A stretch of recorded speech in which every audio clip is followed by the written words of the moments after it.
143 targets. 143 targets for a tight end.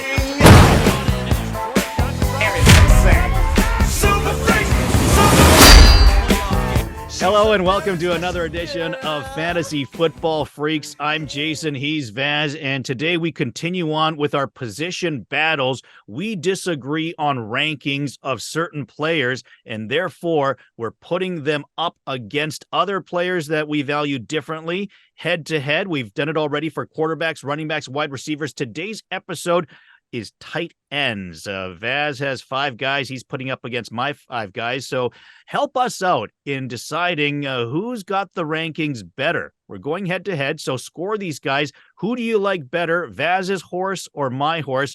And we'll see what the score is at the end. So let's, without any further ado, start off with our first tight end battle. It is Michael Mayer against Jake Ferguson. Vaz, you've got Michael Mayer. Why? Okay, yeah. So before we jump into that, let me just talk about tight ends in general first. Okay. So this is a position I love to target for a few reasons, and I'll try to get into that. Mostly, if you play in a league with that starts only one tight end, which most leagues are, this is a position where you really want to target an elite talent, like an elite player. Because there are only probably 6 to 8 elite tight ends in the NFL that will give you constant top-tier production. And then if you don't get one of these top guys, you'll always be like kind of behind the 8 ball at that position. And I find that after those top guys, there's just a huge bag of like nobody, like not nobody's, but everybody's the same. So if I miss out on one of those top guys, I'm always searching for one, and I don't put a lot of stock into the next tier of guys because you never really know who to start week in and week out. So yeah, like let's get into it right away with Ferguson versus Mayer. Okay. And I need to explain my thought process before I get into it, because in my opinion, Ferguson is more likely to give you more production this upcoming year, than Michael Mayer. But I'm taking Mayer because of the ceiling. Okay. I don't think that Ferguson has the ceiling to be an elite tight end.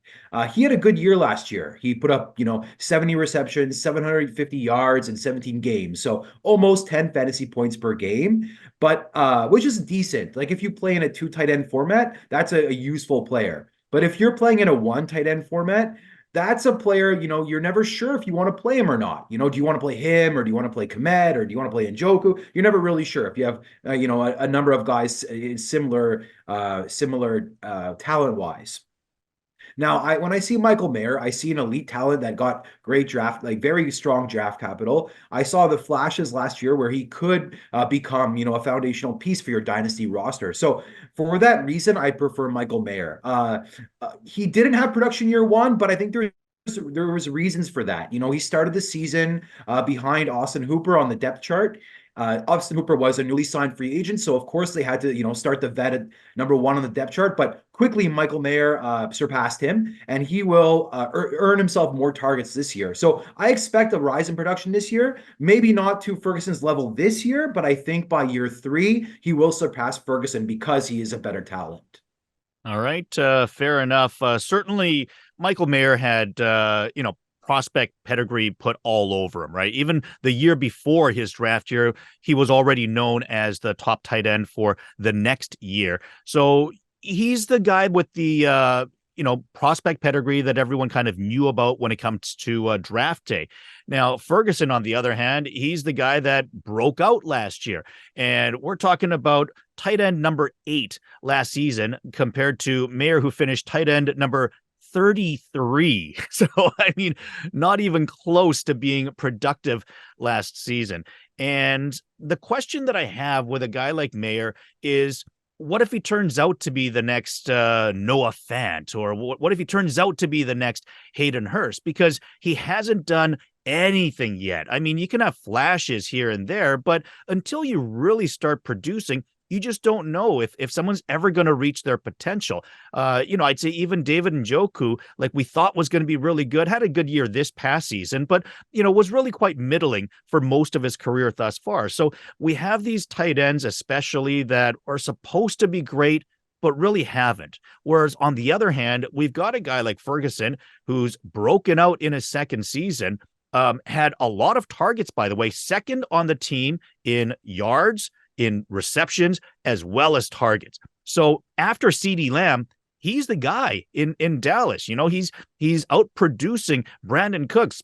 Gallup's gone. They might draft a receiver this season, but you've got to remember that they also need a running back. They need some defensive players as well. They might not get some more pass catchers.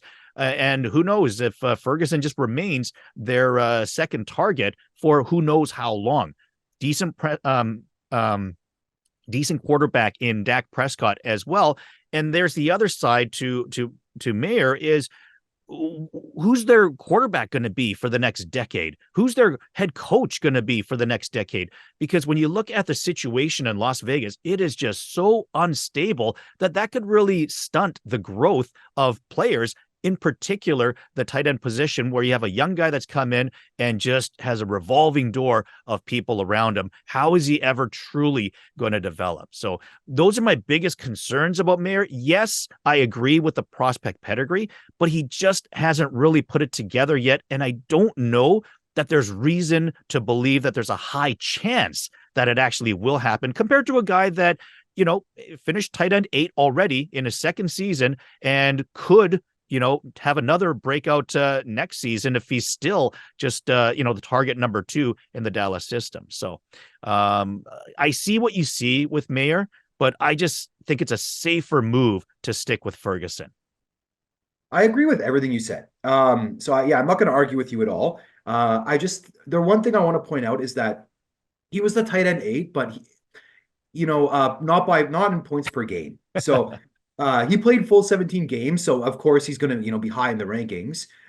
He did only score less than, I think, 9.5 points per game. So he is still a guy you're not really sure if you want to play him in a 1 tight end format. If you're playing in a 2 tight end format like we do, then I think, Ferguson probably is. You could probably elevate Ferguson over Mayer because, you could play him with confidence in a starting position.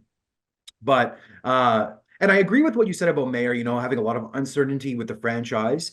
But I just saw the talent last year. I like the player a lot, and I'm taking the ceiling because I think even though Ferguson has a great rapport with Dak Prescott, and he is like probably the second option on the team or third option on the team in the passing game, I just think we saw what he is last year. We saw that's what he is. He's not an elite talent. He's just got a good rapport with Dak, and they drafted Shoemaker in the second round. They probably want to get him a little bit more involved as well. So, I mean, I know what you're saying, and I agree with what you're saying. And if you're playing in a two tight end format, I'm on board with what you're saying. But if you're playing in a 1 tight end format, I want the ceiling of Michael Mayer. All right. The one last thing I'll quickly say is you say the talent level isn't there. I would venture to say that I think tight end is the position where talent is the least important, because a lot of times, it can be the scheme. It can be like just how you're going to work the position open. Like you want your wide receivers to be talented. You want your quarterback to be talented. You want your running back to be talented. But yes, I mean, it's nice if your tight end is talented, but Kyle Pitts is talented, right? And what has he done so far? Yes, I believe that there's an outbreak coming, but at the same time, I just think it's less important with talent in the tight end position. Yeah, anyways, you're not wrong, especially. Yeah. Go ahead. Yeah. Okay. Let's move on to our second tight end battle, which puts Schultz against Goddard. And I mean, Schultz has outscored Goddard by 70 points over the last 4 seasons. Schultz is younger by a year and a half. And also, in terms of injuries, Goddard's missed 13 games over the last 4 years. Schultz has missed just 2. Schultz has a quarterback who has actually thrown for 4,000 yards. Goddard does not. Hurts has never broken the 4,000 yard plateau. The team, the concept of that team, it's a rushing team.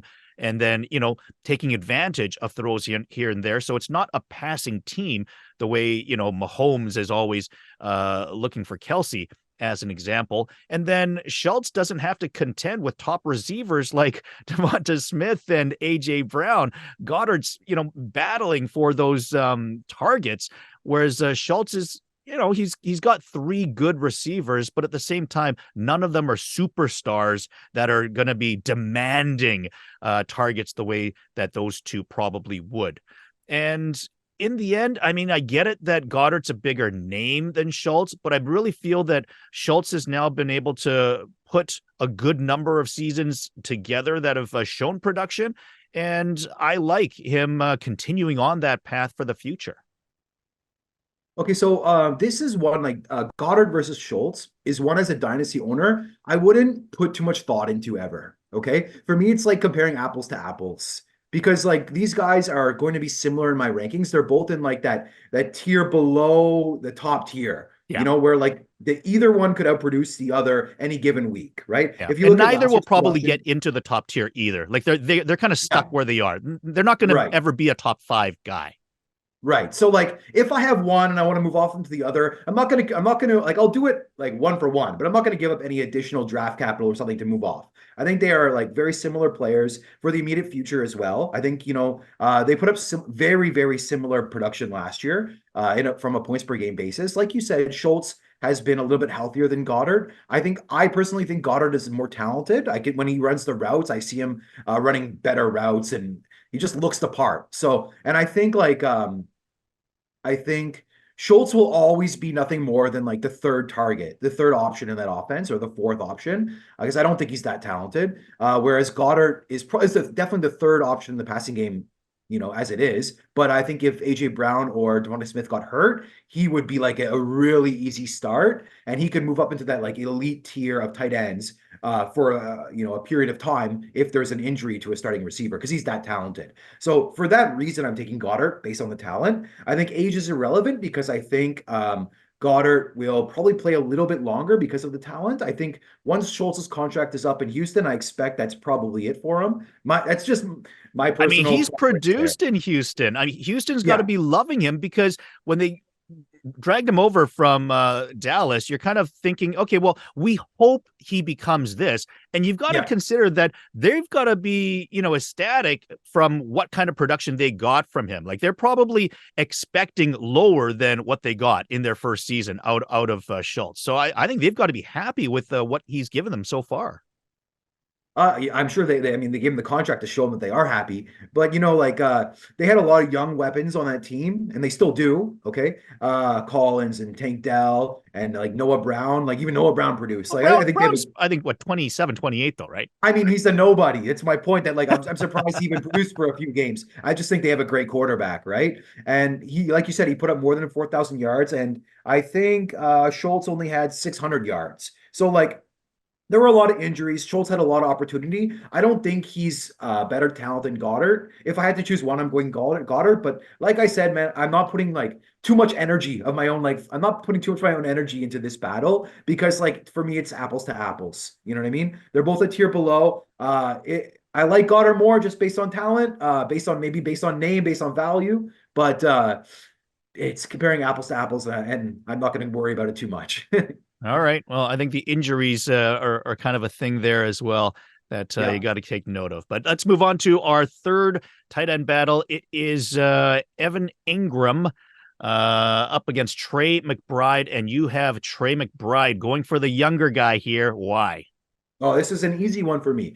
So in Dynasty, I'm always looking for foundational pieces. And for me, Trey McBride right now is a foundational piece.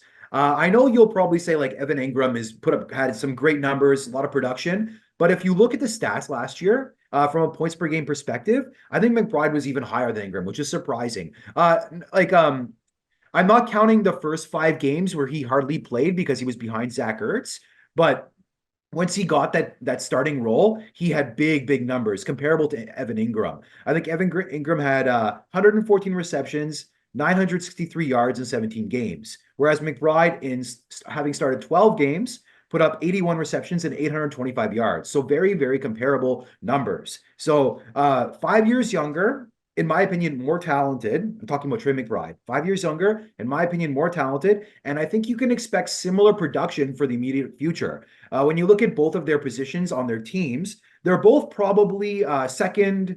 I would say they're both, McBride 100% will be like the second target in the offense after they draft Marvin Harrison Jr. or Malik Neighbors. They just lost Hollywood Brown, so I don't think his position on the team is changing too much. Bringing in that elite receiver could even help him. With the coverages moving toward Marvin Harrison Jr., for instance. I think he's going to get his targets more so than Evan Ingram. And when I see Evan Ingram play, he's mostly just like a check down receiver. Like he's I find him to be like T-Law's security blanket. I don't see him running the elite routes that Trey McBride runs. I think Trey McBride is a far superior player. You know what? When Evan Ingram actually statistically has never put up more than 10 fantasy points per game since his rookie year. This past year was the first time he had done that. So it's a bit of an anomaly. He might do it again. He probably will do it again. But I think once his contract is up with Jacksonville 2 years from now, I think his value is going to be gone. So I have McBride as an elite talent, elite in the elite tier of tight ends, foundational piece for your dynasty team. And Ingram is not that for me. So for me, it's very, very easy. All right. Well, here, let me ask this. I mean, how many tight ends gets as many targets as Evan Ingram? Evan Ingram, 143 targets, 143 targets for a tight end. That's the kind of tight end that has potential to be tight end one upside. 114 receptions. I mean, those are certainly numbers that are not for anyone diminishing anytime soon. Yeah, I think he's 4 or 5 years older, but when you look at numbers like that, he's going to be productive for at least another good 4 or 5 years. So still just 29 years of age. He's not going down anytime soon. He's clearly the favorite target of Trevor Lawrence. And is there anyone going to Jacksonville that's going to take so many of those targets away, like in the immediate future? I don't think so. Whereas when you look at Trey McBride, like you said, he got a good number of targets and receptions last season, but we know that they're going to be adding a top receiver through the draft, and whether it's Neighbors or whether it's Marvin Harrison Jr., this is going to be a receiver that is going to lead the team in targets. So Trey McBride is going to be second fiddle, whereas Evan Ingram is going to remain. There's no reason to believe that he's going to be dropped down to receiver number 2 on this team. Ingram has been a top 6 tight end 3 times, and he was the tight end 2 just last season. So we're talking about a guy who can win you a league. And as we talked about already, you want the top guys when it comes to tight ends. You don't want the middling guys.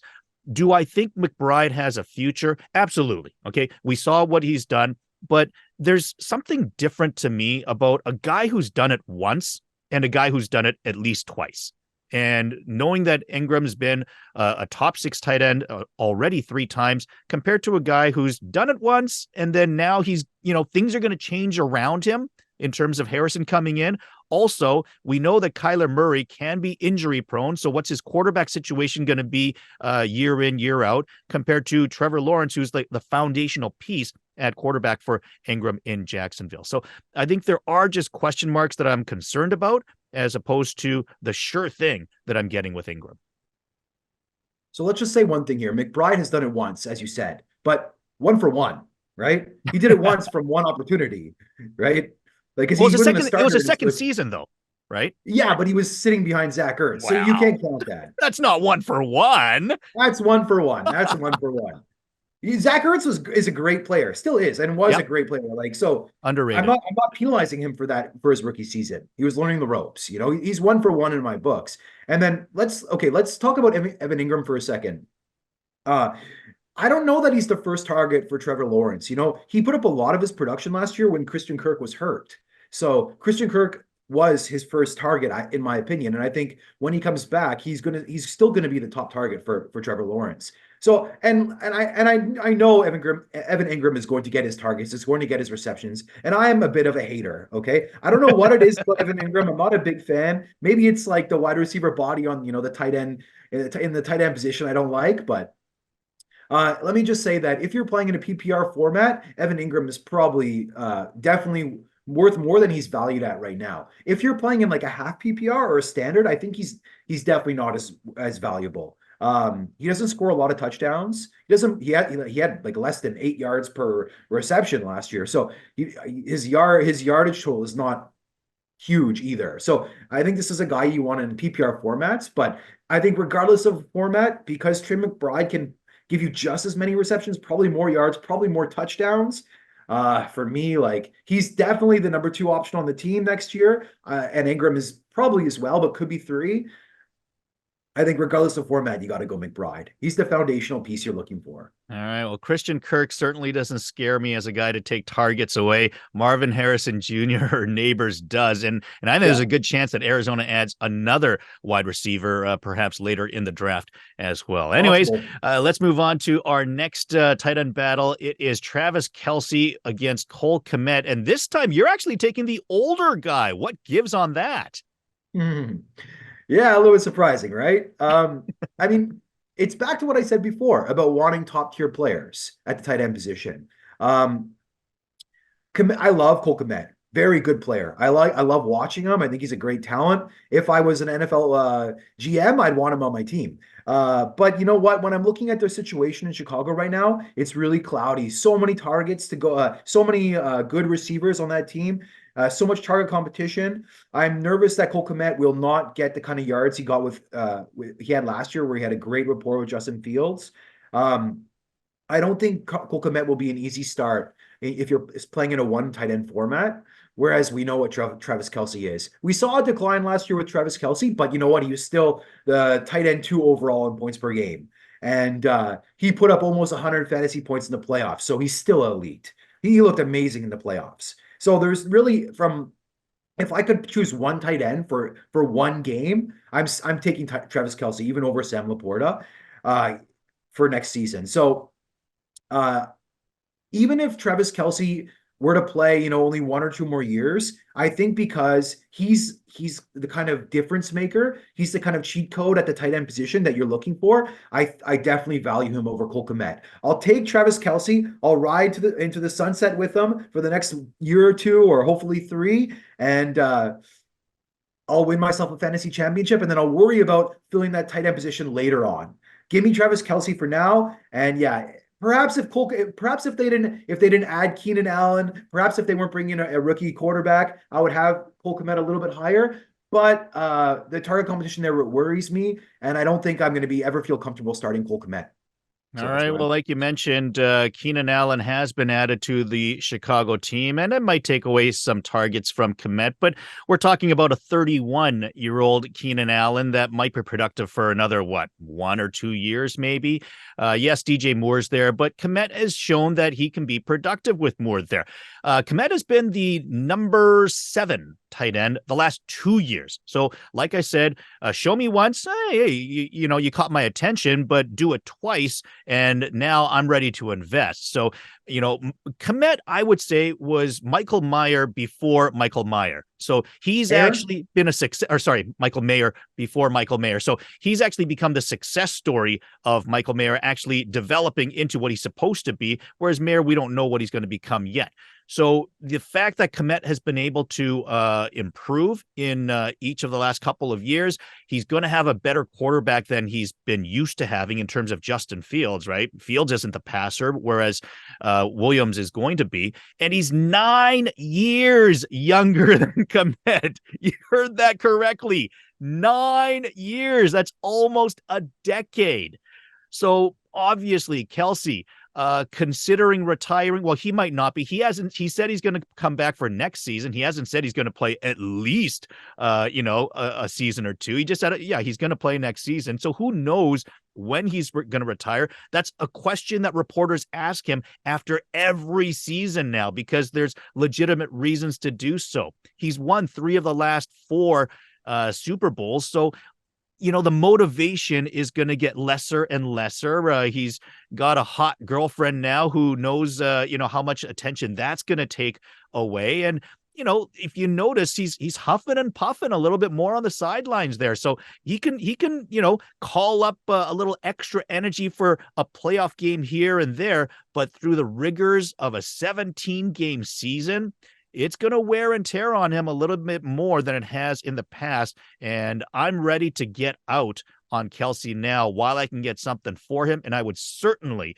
take Kmet for Kelsey if I could get him at that price. Yeah. I mean, I do love Cole Kmet. I love the talent.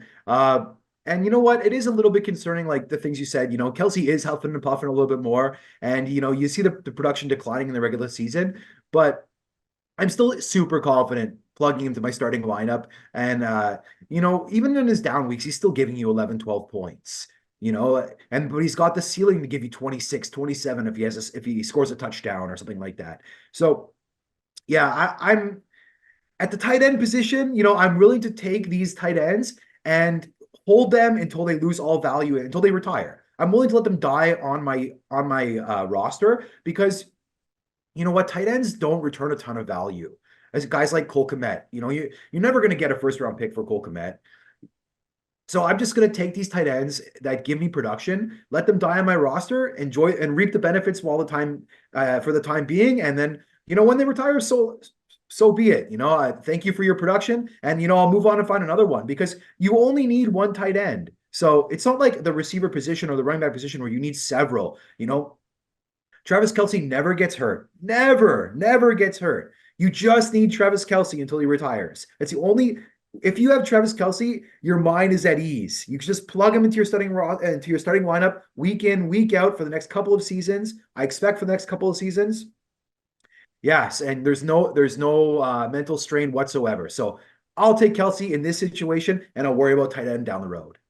All right. Well, speaking of retiring tight ends, our final battle is going to include Darren Waller up against David Njoku. And everything you just said about I want the best guy right until retirement, you're going the opposite because you're not loving Darren Waller here. Yeah, well, Darren Waller is not Darren Waller anymore. He's just a name now. So yeah, I'm taking David Njoku, who I don't love either, but he proved last year that he can give you decent production. Like I said, he's in that tier below the top tier guys. So if I have David Njoku, I'm comfortable putting him in my lineup. Not happy about it, but I'm comfortable. He's in the same tier as like Ferguson or Komet. I don't know which one's going to outproduce the other week to week, but if I have no other choice, like he's a good bye week tight end basically, in my opinion. And but Darren Waller is not that anymore. Like, sure, he's talented, and any given week he can outproduce. David Njoku or Cole Kmet. But any given week, he could probably get hurt in the second quarter and put up a 0. In the past 8 seasons, he's played 8 NFL seasons. He's only played more than 15 NFL games twice. The guy's just always hurt. He hasn't put any production for the past 3 seasons. He's already discussing retirement, unsure if he's going to play. I expect that he'll play this season, but I don't think he's giving you another season after this. So I think it's likely that David Njoku actually outscores Darren Waller this year from a points per game perspective and in a total perspective. So even if it's just redraft, I'd go Njoku over Waller and 100% for Dynasty because I think Njoku is going to give me 5, 6 more seasons, whereas I pretty much expect Waller to give me just the one. All right, let's start with the rebuttal on you believing that it's possible for Njoku to outscore Darren Waller this season. Darren Waller was on pace.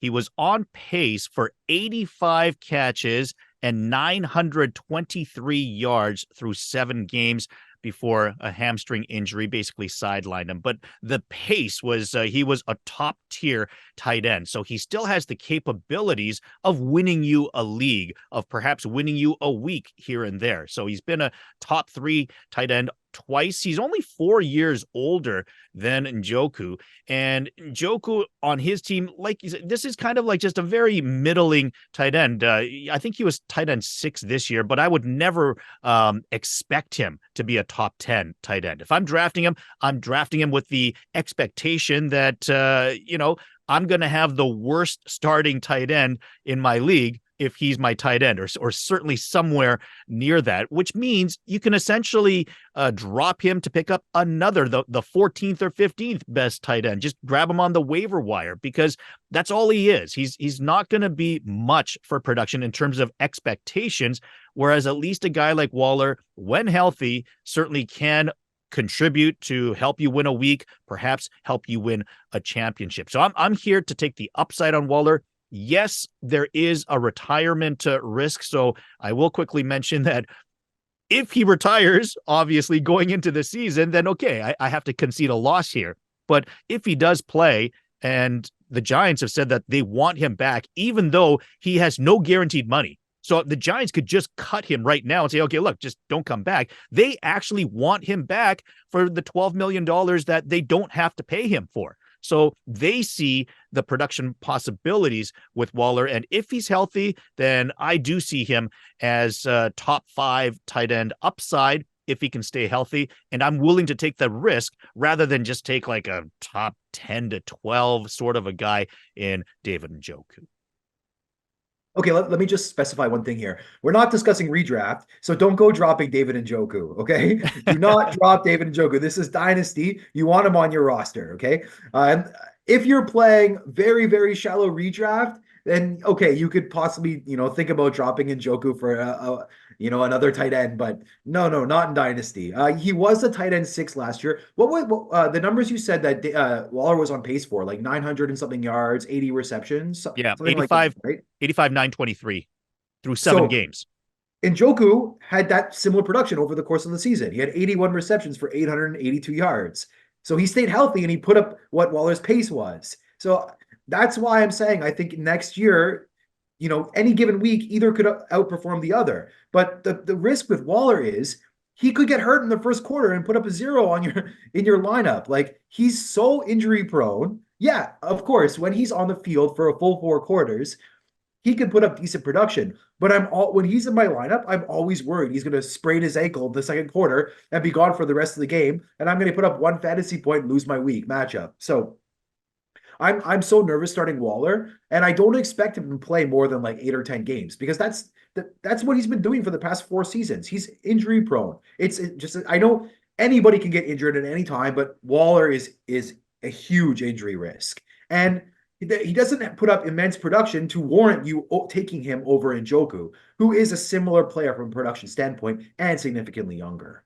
Okay, but also remember that Njoku's season, like I said, tight end 6, that was an outlier season for him. He's typically in the 10 to 15 range, and Cleveland has now added Jerry Jeudy to this lineup. They still have Elijah Moore. So where is he in the pecking order behind Amari Cooper and all these other people on that team? So yes, he had a good season last year. Do I expect him to match his output from last season? No way at all. I think he can only regress from last season, especially with the new weapons that are there, and also noting that Jeudy just got a 3-year contract for $58 million, 41 guaranteed. So it's not like they just brought him in from Denver for the heck of it. They want him, and they want to get him target shares, certainly more so than Elijah Moore was getting in his stead, certainly more so than Njoku is going to expect in the future. So I really think that Njoku has already hit his ceiling and is only going to regress from there. And Waller can still hit home runs every now and then. I'd rather have those home runs than these dinkety-dunk base hits here and there. Fair enough. Yeah. I mean, I agree with what you said. I think he's third in the pecking order there. And Waller probably, if I had to bet on it, is probably second in the pecking order of the Giants. But the Giants have problems as well. Like, let's not gloss that over. The Giants have big problems at quarterback, and their team's a mess. So yeah, I'm just not high on Waller. I don't expect much from him. I think you're a bit higher on him if he's healthy than I am. But I totally understand where you're coming from. Njoku, I think I agree. Last season was a bit of an outlier. I expect some regression this next year. All right, well, that wraps it up. 5 head-to-head battles on tight ends. Who do you agree with in each of these battles? Give us a score. Was it a 3-2 decision for one of us, a 4-1 decision, or a 5-0 knockout? Let us know how you scored this tight end battle, as we've had a lot of fun, honestly, Yeah. doing each of these positions. Vaz and I were saying these are our favorite videos, and we really loved sharing our opinions and debating these. We hope that you enjoyed these as well. If you did, please like the video, share it with your friends. I think it's more of a fun exercise more than anything. And if you haven't done so already, please do subscribe to the channel, as we're going to continue to pump out good fantasy football content for you. Otherwise, thank you once again for joining us for another edition of Fantasy Football Freaks.